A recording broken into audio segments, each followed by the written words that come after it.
Okay. Sabado. Pag-aaral ng Lyrics peso. yun eh. Si stroke pa. Di naman makukuha sa base Pag-aaral yan. na lakas. Ang mga ganyan stroke Yan. yung makukuha Tapos namin. babagsak ulit. Tapos tayo ulit. Tapos pakatayo na yan pagbagsak niya. Pero ano na yan? Quality. Pero nakasimangot. Nasa sa inyo na lang. Yan. Basta sundan nyo lang. Yan, yung yan. Sa bote. Pagdala ka. Diba ganyan? Tapos Yan mag-aaral po, ng dinidi mo sandali. ni Richard. Yung nakahiga na yun na si nanay. Walang gagawin lang. Pangalawang beses pa lang in-alignment yan. Ang sakit ni nanay ay lumbar, Yan, mga hip five. dislocate, Mag-aaral over ng fatigue, Tapos pahinga kayo. lumbar. tsaka lamig. Kasi galing sila ng, sakay sa Amerika? Oo. Mas maganda yung umaga. Tapos pahinga ka. Las Vegas. Las Vegas. Maraming bigas doon ay. Ha!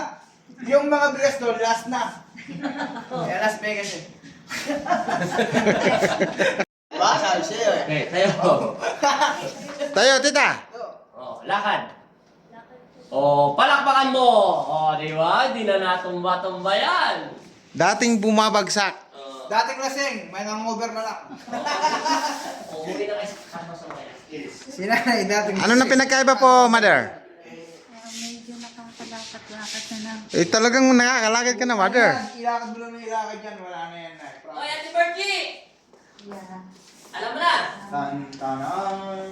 umanda na kayo mag-asawa. Susunod pagpupunta kayo rito, timbre out niyo na ako para bigyan kayo ng magandang higaan. Oh.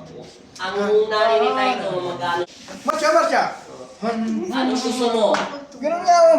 Tatlo bahay nila, anong gusto mo? Yung mansion? Yes. O yung Sige, semi-mansion? ganun. Doon ka sa maraming aircon. Tan-tanan. Ang usawa ka. Okay. Okay na po. Malapit yung SM San Fernando.